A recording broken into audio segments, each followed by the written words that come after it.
Buenos días a todos los participantes en este congreso virtual, el segundo Congreso Internacional del Trovo, que se celebra en Cartagena y en el que yo voy a participar con una propuesta que ya hice en su momento y que titulo a continuación.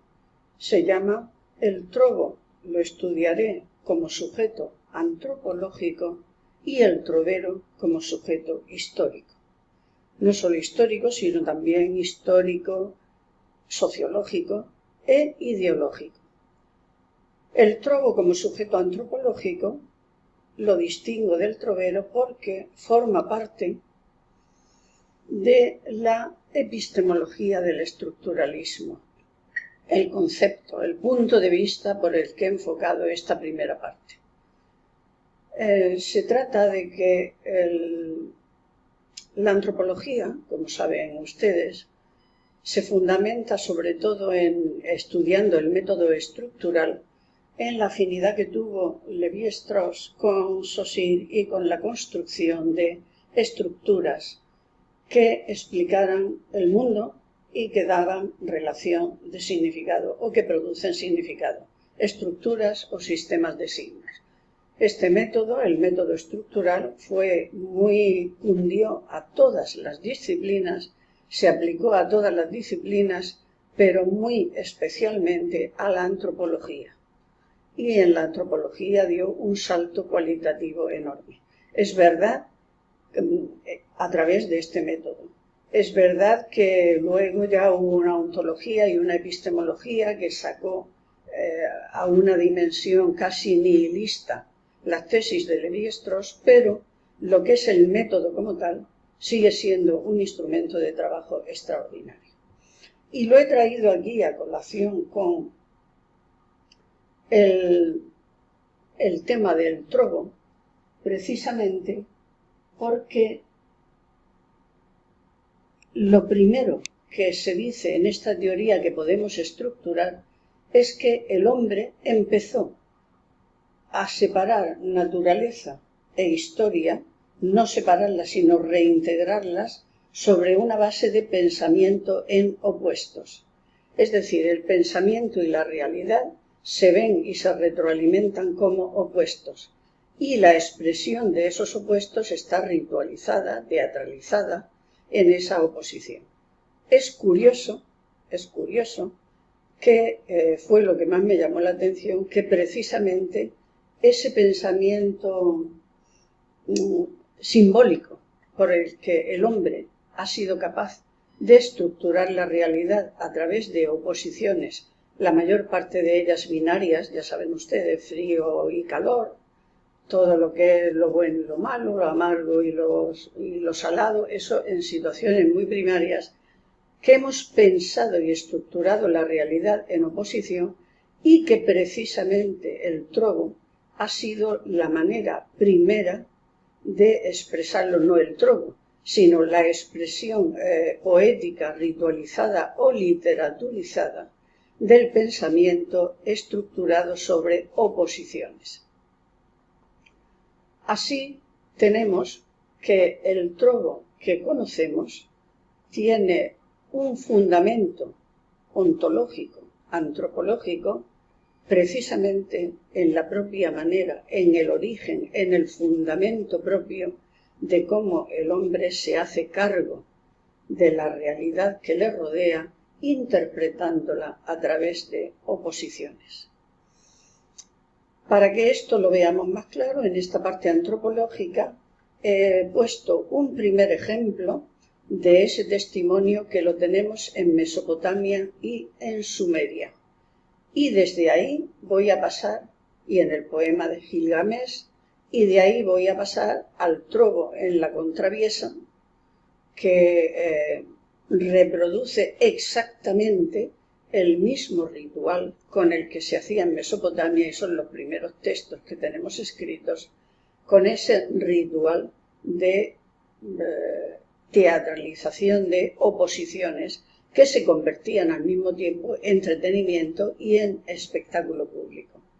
Y no sé si lo he dicho, pero son 5.000 años atrás los que nos contemplan en este tipo de antropología estructural.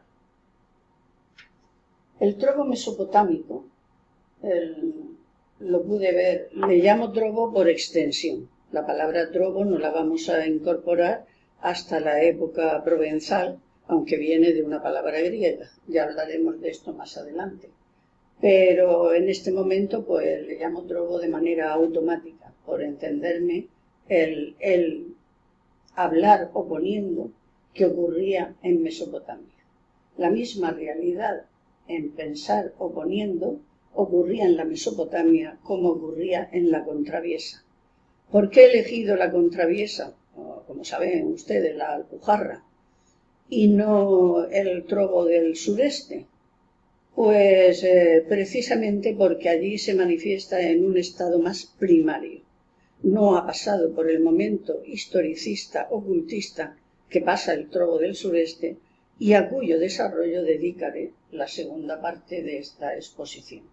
Estamos en la primera viendo el fundamento antropológico de cómo el hombre piensa y piensa en opuestos.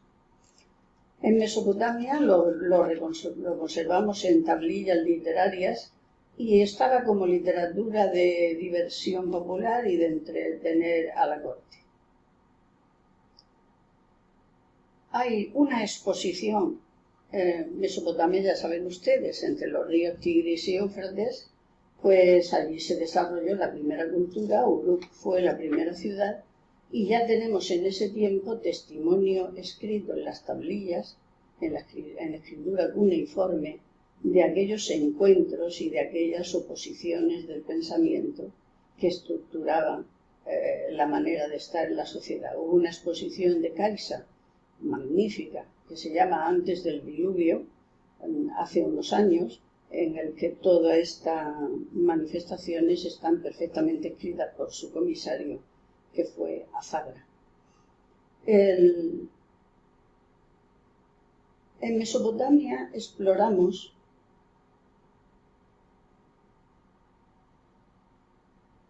en Sumer, Akkad y Babilonia un encuentro entre enemigos dialécticos para entretenimiento en general del público cortesano. Y lo que hacían era expresar el pensamiento en opuestos, como acabamos de decir, el fundamento antropológico con el cual el hombre ha interpretado el mundo, a través de oposiciones, la mayor parte binarias. Por ejemplo, de los temas que allí se discutían era el tamarisco y la palmera, el grano y el trigo, el buey y el caballo, el verano y el invierno. Una civilización en la que ya está presente esta realidad de estructurar en opuestos y la ritualización de esa exposición y de ese pensamiento. Ritualización escenificada en la que los contendientes intervenían de una forma estereotipada. Había una introducción, un encaje en el orden cósmico, las bases de la argumentación, la competición propiamente dicha, los méritos propios y los fallos del adversario se iban exponiendo y la argumentación se dirigía a un dios que era quien pronunciaba el benedicto y se aceptaba sin reservas, sin réplica. Después había una despedida como amigos y los contendientes salían de la escena. Hay una variante que eran los diálogos de maldecir y alabar sucesivamente, como aquel en que Enkidu, el amigo de Gilgamesh, que le ayuda en todo, maldice y alaba al mismo tiempo a la ramera Samhar. Y también existe un diálogo conocido, seguramente será conocido por muchos de ustedes, entre el hombre escéptico y el hombre piadoso, pero el que más abunda es el de alabanza o vituperio de las mujeres. Esta oposición binaria de pensar en opuestos la realidad de la mujer es la que más va a cundir a lo largo de toda nuestra civilización y en todas las civilizaciones que conocemos. Ahí no hay excepción, alabanza y vituperio, y tiene un gran recorrido que yo en otros trabajos es simbolizado en los paradigmas rojo, naturaleza, blanco, cielo, y negro, infierno, para explicar en esos paradigmas este vituperio y alabanza de mujeres que nos ha estructurado el pensamiento, no solo en Occidente, sino también en Oriente. Quizás sea el momento, porque no lo he dicho antes, de que ese pensamiento en opuestos es porque se estructura en paradigmas. Los paradigmas son espacios en los que los elementos que lo conforman son sistemas, pues tienen elementos comunes y rasgos distintivos, lo que hace que podamos separar unos de otros. Entonces, el paradigma en rojo al que me he referido contiene todos los rasgos de la mujer en estado natural. El paradigma en blanco contiene todos los rasgos de la mujer en estado celestial, en estado virginal.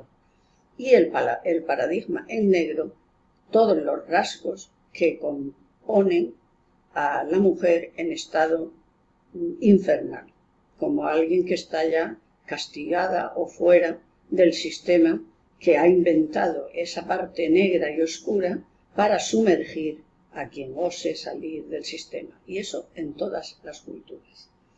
Entonces, en la mesopotámica y también, como ustedes bien saben, en la trovera, aunque de una manera mucho más ligera, más chistosa, más de cosas de pueblo, aparece constantemente. Y en, bueno, todo aquello de la mujer como diablo y como algo celestial, como algo a lo que venerar o como algo a quien castigar. El diálogo del pesimismo, y vuelvo a Mesopotamia, es el diálogo entre un amo y un criado. Y le dice el criado, le dice el amo, obedéceme, criado. Sí, mi señor, sí. Amaré a una mujer. Sí, ámela, mi señor. El hombre que ama a una mujer olvida penas y pesares. No, criado, no amaré a ninguna mujer. No, señor, no ame a ninguna mujer, mi señor, no la ame. La mujer es un peligro, la mujer es un puñal de acero y muy afilado que corta el cuello del hombre. Ya sabéis, la tradición en todas las artes plásticas y que proviene de los libros sagrados de todo tipo, de la India, de los hindúes, de la mujer como degolladora y enemiga del hombre, que estaría en el paradigma que he dicho antes, negro. No me pierdo con respecto al trovo, en absoluto. Lo que estoy es introduciendo el trovo que normalmente estudiamos desde una perspectiva aislada, como si fuera algo que ocurre ahí y en todo caso en relación con otros espacios similares, pero lo estudiamos sin insertarlo en las estructuras generales de pensamiento, donde tiene, como yo intento decir ahora, con dificultad, porque esta no es forma de exponer objetivamente, porque no tengo público, no tengo a quien mirar y que me diga que sí o que me diga que asiente o a quien dirigirme, pero esta forma de exponerlo es para integrar antropológicamente en el pensamiento originario del hombre lo que es pensar en opuestos y que el trovo ha escenificado.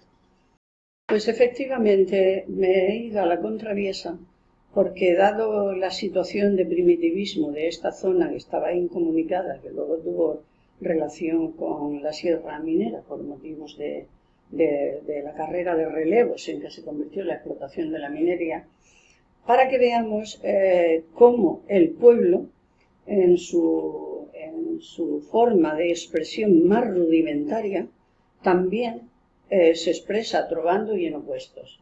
Por ejemplo, explica un trovero, no sé si fue Barranco, sí, su abuelo era Barranco, y estaba sulfatando tomates con aznate. Yo esto lo tengo de un libro que tengo de trovos de la Contraviesa, el trovo alpujarreño. Yo me comí un tomate recién asulfatado y cometí un disparate, pero ahora he comprobado que no tiene fuerza el aznate. Yo estaba retozón de mi abuelo no hacía caso, he pegado un trompezón, he caído un batacazo al chocar con un melón. Esta ritualización de la controversia aparece también en estado muy primitivo. Miguel no tiene sentido en lo que me está trovando. Está el público aburrido, es una yueca enhuevando y tiene los huevos fríos. Que el público bien me escuche lo que le voy a trobar, conmigo no te repuches, que eres un gallo harto cebá y no tienes más que buche. Orilla a ti soy un sabio, he nacido para trobar, y de naide soy contrario, como te dé una patá, te pierdes del escenario. Y así todo. Es decir, que esa oposición ritualizada que venía de 5.000 años antes y que ha estructurado el pensamiento, cuando llega a determinadas manifestaciones concretas a lo largo de los siglos, pues se manifiesta de formas tan distintas como formas distintas de manifestarse tiene el trovo. Y esta a la que me he referido es la más primaria. ¿Y por qué además? Porque la voy a poner en relación con otro pensamiento, con otra estructura antropológica de la cultura española, en la que podemos afirmar que el español piensa en verso y da igual que sea de una cultura inferior, o no inferior, sino de una diferente cultura, la popular, o que proceda de una cultura académica, como es la que llamamos poesía culta. Entonces hay una retroalimentación que no se produce en ningún otro país de Europa. Esta retroalimentación entre lo culto y lo popular ha dado los mejores logros de nuestra literatura. Lo sabían bien los poetas del barroco y esto sabemos que es así. Entonces lo tiene citado además María Elvira Roca Barea en el libro Fracasología, acerca de esa manera antropológica que tiene el español de expresarse poéticamente y expresarse en trovos, añadimos nosotros. Entonces, en ese sentido, traigo también un trovo que voy a reproducir, con el cual, un trovo no, son 2 décimas, con el cual, al mismo tiempo que hago homenaje a Ginés Jorquera Mínguez, que es el autor, explico cómo una persona de pensamiento, de formación extraordinaria a todos los niveles de alta cultura, con qué propiedad incorpora el lenguaje del pueblo y hace un trovo, cuidado, y hace unas décimas troveras. Y se las dedica precisamente a Joaquín Sánchez el día de su boda. Y le dice, está fechado por Ginés Jorquera, está hecho en septiembre de 1981. Era lógico pensar que en una boda trovera todo cuanto se dijera se habría de versificar. Y así el cura, al preguntar, Joaquín, ¿quieres a Dolores?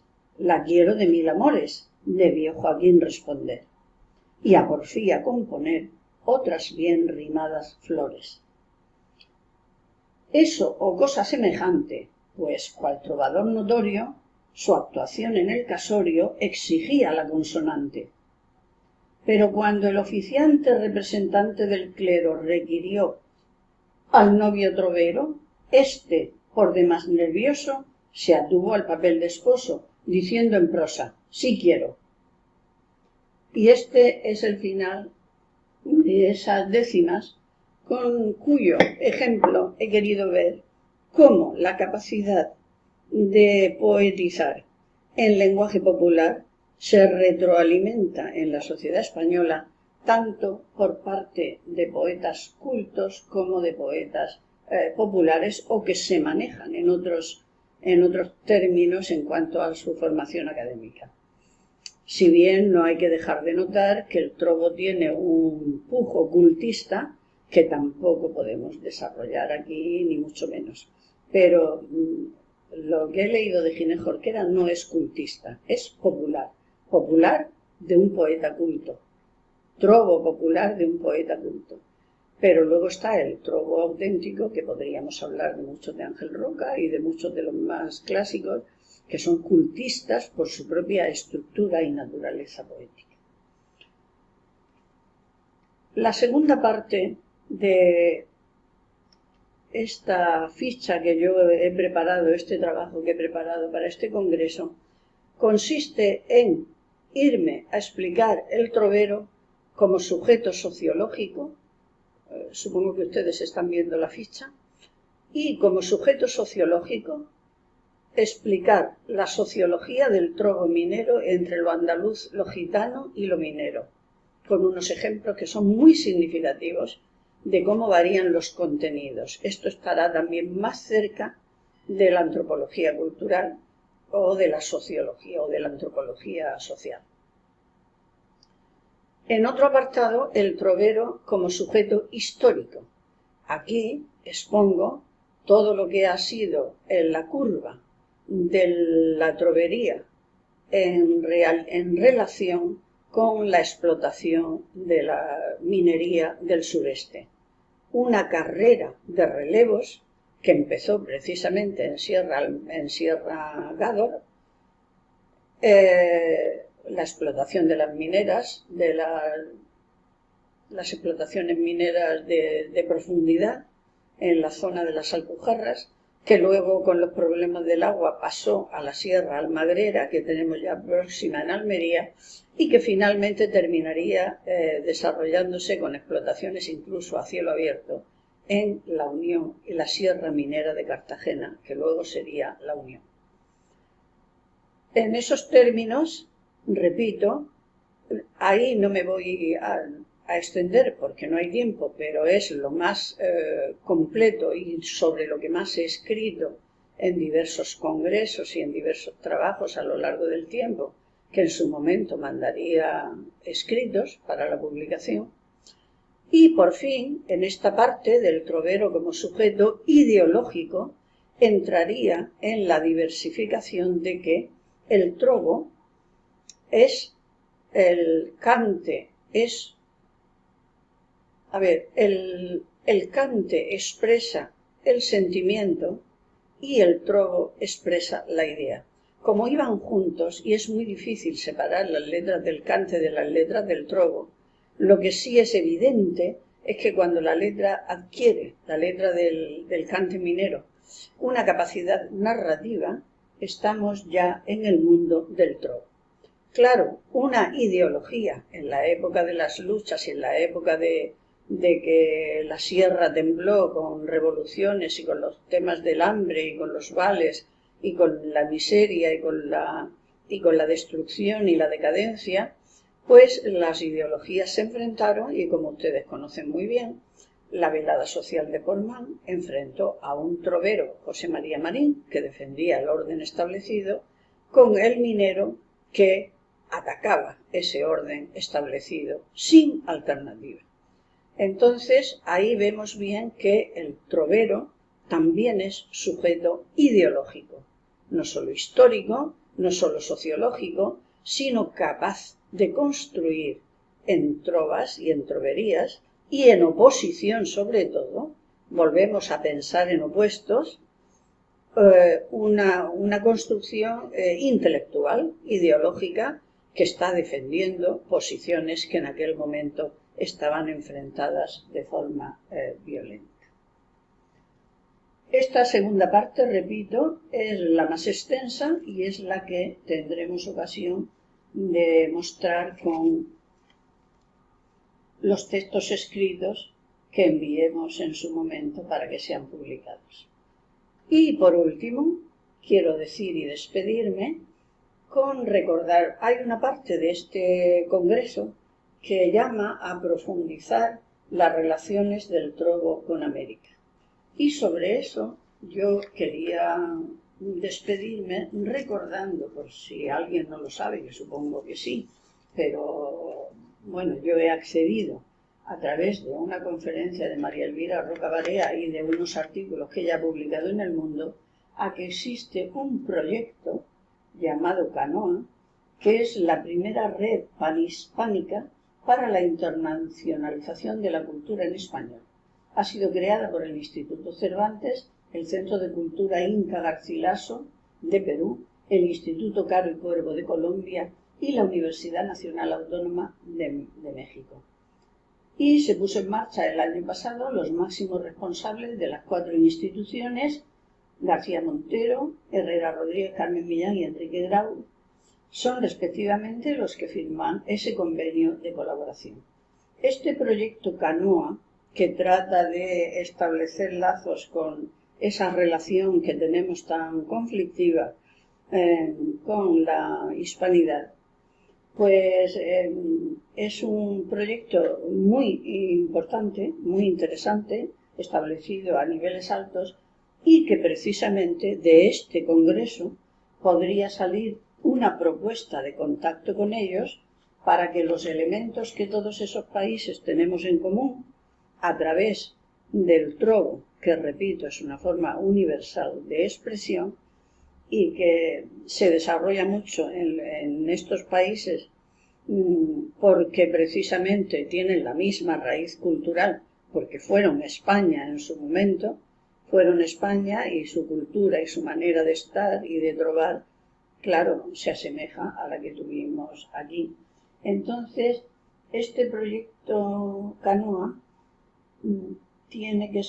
nace para fortalecer el peso del español, una lengua que usan 577 millones de personas y 480 millones como hablantes nativos, y de su cultura, con el fin de que la comunidad hispanohablante sea cada vez más influyente y relevante como polo de civilización en un mundo multipolar que caracteriza el siglo XXI. Ahí es donde podríamos, desde este congreso, participar como hermandad trovera que abarca también estos mundos. Eso es todo. Yo ya me despido. He conseguido centrarme un poco y he cumplido mi tiempo, de modo que en otra ocasión nos veamos cara a cara. Buenos días.